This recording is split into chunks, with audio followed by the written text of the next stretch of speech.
लेकिन नागौर से खबर मिल रही है, यहां एक सरकारी स्कूल में मधुमक्खियों ने बच्चों पर हमला बोल दिया। लाडनू के मंगलपुरा के राजकीय स्कूल में यह घटनाक्रम सामने आया है। मधुमक्खियों के हमले से बच्चे बदहवास हो गए, अपने आप को बचाने के लिए इधर उधर दौड़ते भी नजर आए। अफरा तफरी मची। मधुमक्खियों के हमले में 15 बच्चे घायल हुए हैं, जिन्हें लाडनू के सरकारी अस्पताल में भर्ती कराया गया है। इन सभी का इलाज शुरू हो चुका है। लाडनू के मंगलपुरा राजकीय स्कूल में यह घटना सामने आई है।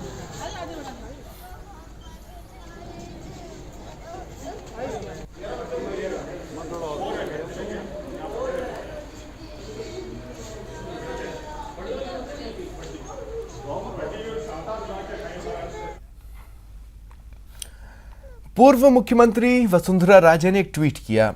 सभी कविजनों और काव्य प्रेमियों को उन्होंने शुभकामनाएं दी। साथ ही स्वर्गीय अटल बिहारी वाजपेयी जी की कुछ पंक्तियों को उन्होंने अपने ट्वीट में साझा किया। उन्होंने लिखा, कवि अपनी रचनाओं से न सिर्फ समाज में नवाचार और जागरूकता का प्रकाश फैलाते हैं, बल्कि अपने उत्कृष्ट सृजन से देश प्रेम और लोक कल्याण की भावना को प्रतिपादित करते हैं। पूर्व प्रधानमंत्री अटल बिहारी वाजपेयी जी की लिखी एक कविता समर्पित करना चाहती हूँ।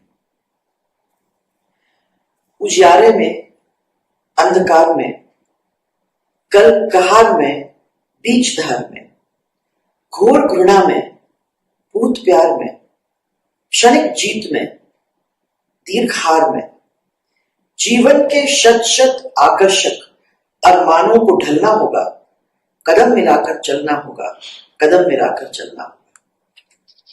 बहुत फेमस लाइन है उनकी, और मैं चाहती हूँ कि इसका मीनिंग जो है वो बहुत क्लियर है, बहुत क्लियर है कि ये सब जो भी क्षणिक मोमेंट्स हैं वो सब पास हो जाते हैं, और अगर हम लोग साथ मिलके चलते हैं तो न हार होती है न जीत होती है, परंतु जैसे हम चाहते हैं, अपने देश को जैसे बनाना चाहते हैं, अपने परिवारों को जैसे बनाना चाहते हैं, उस ताकत के साथ हम उसको बना सकते हैं।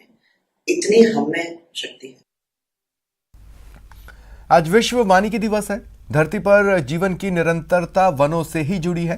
राजस्थान में वन प्रसार को एक मजबूत मिशन की तरह दिखाया जाता रहा है, लेकिन अगर आंकड़ों पर नजर डालें तो वो काफी चौंकाने वाले हैं। राजस्थान में महज 4% क्षेत्रों में हरियाली मौजूद है।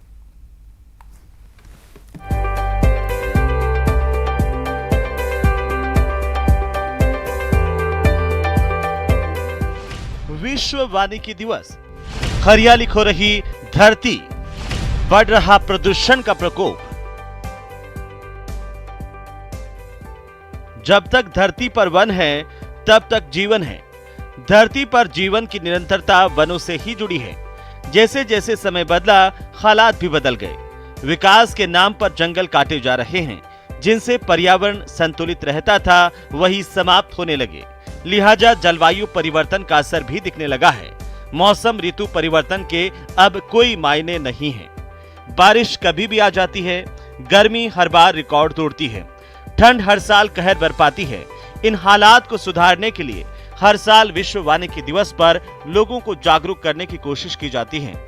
कोशिश की जाती है कि जंगल बचे रहें, हरियाली बढ़े, ताकि आने वाली परेशानियों को वक्त रहते रोका जा सके। राजस्थान हरियाली के मामले में सबसे निचले पायदान पर है। वन नीति के तहत प्रदेश में वन क्षेत्र को बढ़ाकर 20% करने का लक्ष्य है। प्रदेश के वन एवं पर्यावरण मंत्री हेमाराम चौधरी का कहना है कि अधिकारियों के साथ मिलकर पर्यावरण संरक्षण के लिए हर संभव प्रयास किया जाएगा। जिम्मेदारी मेरे को मुख्यमंत्री महोदय ने दी है, उस जिम्मेदारी को निभाना मेरा दायित्व है, और अधिकारियों के सहयोग से सब मिल करके पूरा विभाग, हम नीचे से लेकर मेरे तक सब मिल करके हमारा यही प्रयास रहेगा कि इस प्रकार से जो जिम्मेदारी थी उसको हम निभा सकें। वन, और मैंने जैसा कहा, वन्य जीव, इसको बढ़ाने के लिए जो भी प्रयास किए जा सकते हैं वो करेंगे, और जो भी संसाधन की ज़रूरत है तो वो संसाधन भी माननीय मुख्यमंत्री जी से निवेदन करेंगे, हमें मिलेंगे तो निश्चित रूप से जो जिम्मेदारी दी है उसके अनुसार ये विभाग काम करेगा। वन विभाग के अधिकारियों का कहना है कि प्रदेश में हरियाली बढ़ाने के लिए कई कारगर कदम उठाए गए हैं। वनों का संरक्षण, संवर्धन, रेस्टोरेशन और पुनर्वन्यकरण, जिसे आप रीवाइल्डिंग कहते हैं, ये रहा है। तो इस दिशा में बहुत मजबूत प्रयत्न हुए हैं। आपको ये जान के आश्चर्य होगा कि पहली बार राजस्थान सरकार द्वारा अपने ही धन से 40,000 हेक्टेयर में प्लांटिंग कराई गई है। सामान्यतया हम भारत सरकार द्वारा दिए गए पैसे पर निर्भर हो जाते हैं या जो अन्य परियोजनाएं चलती हैं उन पर निर्भर होते हैं, लेकिन स्टेट प्लान से 40,000 हेक्टेयर प्लांटिंग करना ये राजस्थान सरकार की ठोस प्रतिबद्धता वनों के प्रबंध और संरक्षण के प्रति दर्शाते हैं। विभाग अपना दावा कर रहा है, लेकिन हकीकत क्या है, इसे समझने के लिए थोड़ा आंकड़ों पर नजर डालिए। राजस्थान में वन नीति 2010 में बनाई गई। 2020 तक 20% क्षेत्र में वन तैयार करना इसका लक्ष्य था। पिछले 4 साल में 15 करोड़ पौधे लगाए गए। इनमें से महज 10% पौधे ही जीवित रहे। राजस्थान में फिलहाल करीब 9% भूमि वन क्षेत्र है। महज 4% क्षेत्रों में हरियाली मौजूद है। वन नीति बनने के बाद 12 साल बाद भी हरियाली नहीं बढ़ी।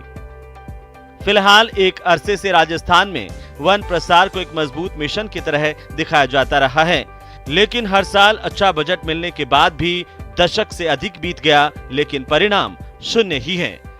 जिस तेजी से लगातार वन खत्म होते जा रहे थे, उसे रोकना भी अपने आप में एक बड़ी उपलब्धि है। फिलहाल राजस्थान का वन विभाग अपनी रणनीति को बदलते हुए त्रिस्तरीय पौधारोपण करने की नई नीति बना रहा है, ताकि राजस्थान में रेगिस्तानी माहौल के अंदर 3 लेयर के अंदर जो पौधारोपण को प्रोटेक्शन दिया जाए, उससे पौधों की जो मृत्यु दर है उसे कम किया जाए और हरियाली को न सिर्फ वन क्षेत्र में बल्कि वन क्षेत्र के बाहर निजी क्षेत्र में भी बढ़ाया जाए। कैमरा पर्सन अविनाश के साथ में अरबाज अहमद, न्यूज़ 18 के लिए जयपुर से। रुकते हैं ब्रेक के लिए।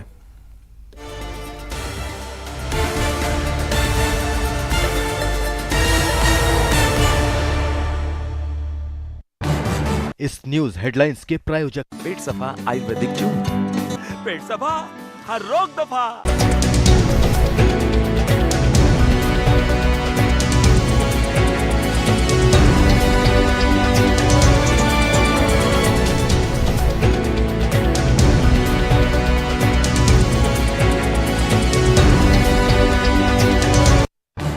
इस न्यूज हेडलाइंस के प्रायोजक पेट सफा आयुर्वेदिक जूस।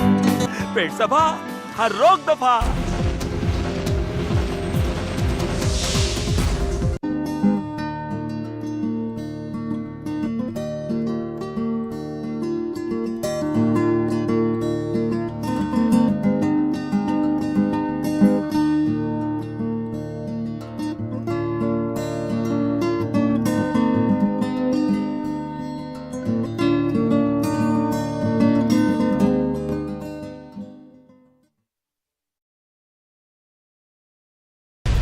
राजस्थान में फिर जोर पर नए डिस्ट्रिक्ट्स की demand.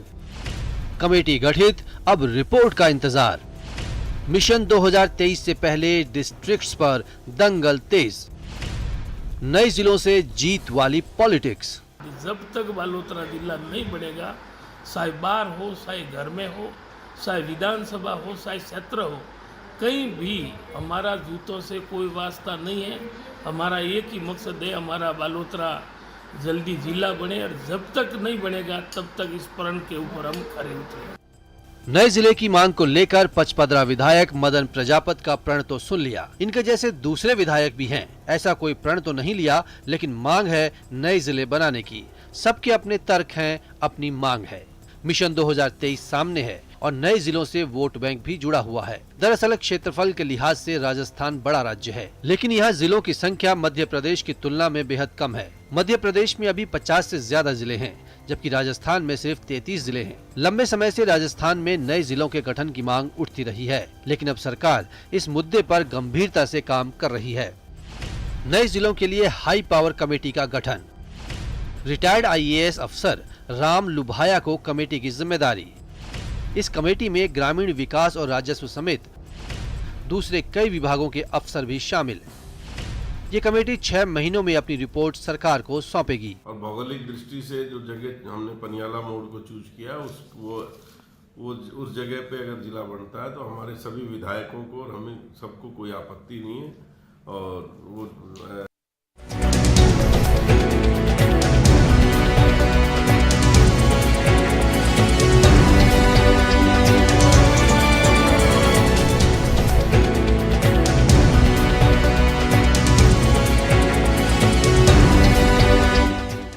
Sujata fans from the house of Sujata Mixer Grinder.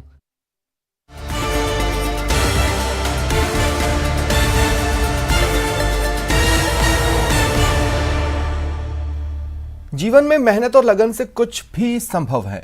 News 18 की पहल बायजूस यंग जीनियस में हम कई ऐसे बच्चों से मिले जिन्होंने अपने दृढ़ संकल्प से वो कर दिखाया जो उनकी उम्र में असंभव प्रतीत होता है। आनंद नरसिम्हन ने इस हफ्ते के एपिसोड में सिद्धार्थ पिल्ली से बातचीत की। आइए एक नजर डालते हैं।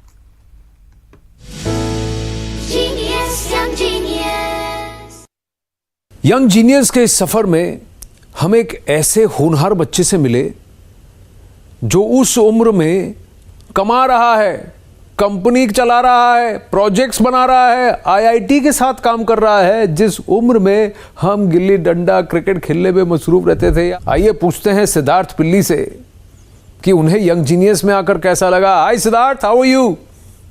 Hello sir, I am doing fine. How was your experience being a part of Byju's young genius season 2? It was honestly very great. जैसे मैं आपको मिला था वो सब, it was really great honestly, and meeting all the crew, the entire journey, the shooting, it was honestly a very great experience for me. Were you nervous as you walked onto the stage, walked onto the set? Honestly, I was a bit nervous, but once I got that continuity, it was really exciting, and the whole journey was really memorable one. What is it that you're working on now? I believe you're doing some project with IIT, right? There is a pretty big news that's going to be coming forward. I mean, I can't really reveal yet, but my clue would be just a big company, mostly it's an MNC, it's a global worldwide company. I'll be working with a global worldwide company in just like a few weeks or so. And mostly I will be working as a research engineer. Wonderful. Please convey my regards to your parents, to your family, and of course to all of them at your office, at your workplace. Continue to shine on, Siddharth. Wonderful speaking with you. Thank you so much. It has been great interacting with you. Genius, young genius. सड़क पर वाहन चालकों को traffic के नियम कानून बताने के लिए ट्रैफिक पार्क बनाने का ऐलान सालों पहले हुआ, लेकिन यह घोषणा सरकारी फाइल से बाहर नहीं निकल पाई।